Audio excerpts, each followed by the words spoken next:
ലോക്സഭാ തെരഞ്ഞെടുപ്പിന്റെ അവസാനഘട്ട വോട്ടെടുപ്പ് ദിവസമായ ഇന്ന് ദില്ലിയിൽ ഇന്ത്യ മുന്നണിയുടെ നേതൃത്വത്തിൽ നിർണായക യോഗം ചേരും.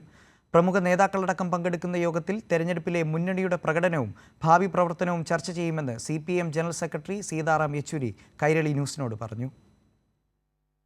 ലോക്സഭാ തെരഞ്ഞെടുപ്പിൽ വിജയം പ്രതീക്ഷിക്കുന്ന ഇന്ത്യ മുന്നണി അവസാനഘട്ട വോട്ടെടുപ്പ് ദിനത്തിലാണ് ദില്ലിയിൽ നിർണായക യോഗം ചേരുന്നത്. കഴിഞ്ഞ ഘട്ടങ്ങളിൽ BJP സ്വാധീന മണ്ഡലങ്ങളിലടക്കം പോളിംഗ് ശതമാനം കുറഞ്ഞതോടെ BJPയിൽ ആശങ്ക തുടരുമ്പോൾ അധികാരം പിടിക്കാമെന്ന ആത്മവിശ്വാസത്തിലാണ് ഇന്ത്യ മുന്നണി.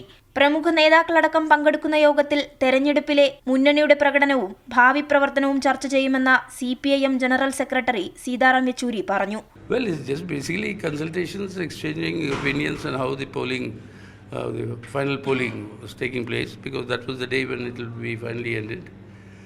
And also to exchange opinions on what is the anticipation of what is going to happen. മതേതര പാർട്ടികളെല്ലാം ഒരുമിച്ച് നിർത്തി ബദൽ സർക്കാർ ഉണ്ടാക്കാനുള്ള നീക്കമാണ് ഇന്ത്യ മുന്നണി നടത്തുന്നത്.